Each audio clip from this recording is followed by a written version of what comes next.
basseyn tozaligi bilan basseyn hisoblanadi. Aks holatda bu qimmat tog'ora hisoblanadi. Basseyndagi suvning sifati ideal bo'lishi uchun bu yerda sabablar juda ham ko'p. Har bir narsa bir-biriga bog'liq narsa. Bir narsa yaxshi bo'lsa, bir narsada muammo bo'lishi mumkin. Ya'niki filtratsiya tizimi noto'g'ri shakllangan bo'lishi mumkin. Yoki eskigan bo'lishi mumkin, yoki nasosda muammo bo'lishi mumkin, yoki filtrda qumi eskirgan bo'lishi mumkin, yoki tayler, yoki dori vositalarining balansi buzilgan bo'lishi mumkin. Mana shu hammasi bir-biriga bog'liq narsa.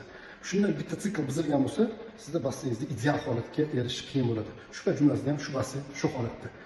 Bu holatda shu faktorlardan bittasini ko'rsatmoqchiman. Sababini bu basseyn egalariga ham, qolaversa basseyn bilan endi shug'ullanayotgan ustalar uchun ham foydali bir informatsiya bo'ladi degan umiddaman.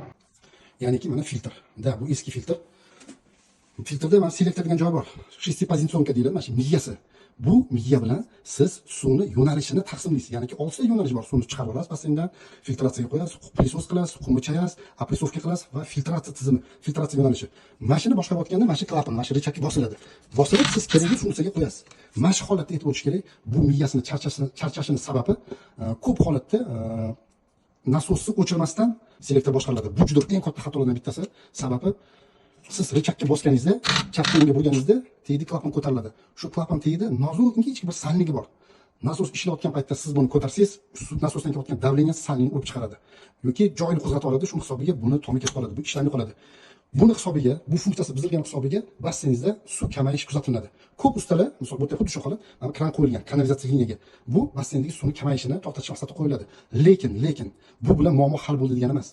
Suv chiqib ketyaptimi, funksiyasi buzilganmi? U degan so'z filtratsiyaga qo'yganingizda ham bu o'zini kerakli to'la to'kis ishini bajarmaydi. Hal aytganimdek, siz selektor orqali suvni yo'nalishini belgilab berasiz. Bunga suv quloq soladi. Lekin buni tomga ketgandan keyin, buni salnigi buzilgandan keyin, bu funksiyasi buzilgandan keyin suv, nasosdan kelayotgan suv o'ziga kerakli yo'nalish topadi, o'zi bilgancha harakatlanadi.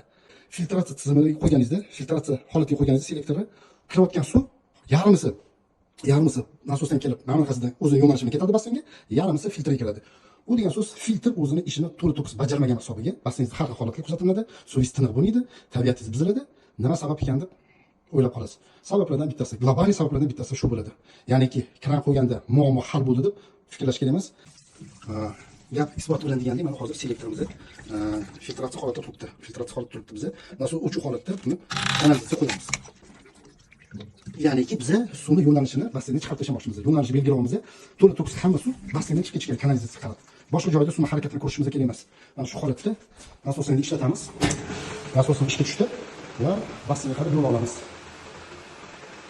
Misol, mana farsukaga qarang. Bu farsuka qoida bo'yicha filtratsiya paytida bundan suv chiqishi kerak, filtratsiya paytida. Kanalizatsiyaga suv chiqayotgan paytda bunda suv shakllanishi kerak emas, suv bitta harakat qilish kerak emas. Mana e'tibor bersangiz boshlandi. Suv chiqdi, ketidan chiqibdi. Mana bu shu selektorni yana bitta tekshirib olish sabablaridan bittasi. Mana shunaqa narsa kuzatilsa, selektor ishdan chiqqan bo'ladi. Hal aytganda uni o'sha yechimni qilish kerak bo'ladi. Bu noto'g'ri narsa. Bu faqat filtratsiya paytida farsukadan suv chiqishi kerak. Ya'niki skimmer tortgan paytda filtratsiya suv обработка bo'lib, farsukadan qaytib chiqishi kerak. Bizda hozir kanalizatsiyaga qo'yganmiz, lekin suvimizni hal aytgandek o'ziga kerakli yo'nalish topib olib, o'zi bemalol harakat qilyapti. Kanalizatsiyaga chiqish o'rnida farsukadan chiqib ketyapti. Muammo nimaligini ko'rsatdim. Bu yerda bitta yechimi mana shu selektorga to'xtaladi.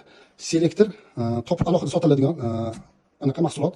Agar sizning filtringiz yangi model bo'lsa, shunga zapchast komplektatsiya zapchastlar bo'lsa, mana selektor alohida sotiladi.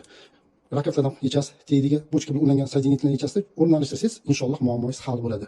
Lekin bochka eski bo'lsa, model eski bo'lsa, zapchast qidirish hojati yo'q. Bu yerda faqat tavsiyasi, buni faqat yechimi bochka bilan qumni parallelni yangi qo'yish kerak bo'ladi. Nasos ham bu yerda eski, shu holatda, shu bahonada polni komplektatsiyani yangi qo'yib olish buni optimal yechimi bo'ladi. Inshaalloh shu holatda to'g'ri ekspluatatsiya qilsangiz, bu sizga ancha yil xizmat ko'rsatadi. Sog' bo'linglar, eshitganingizga rozi bo'linglar.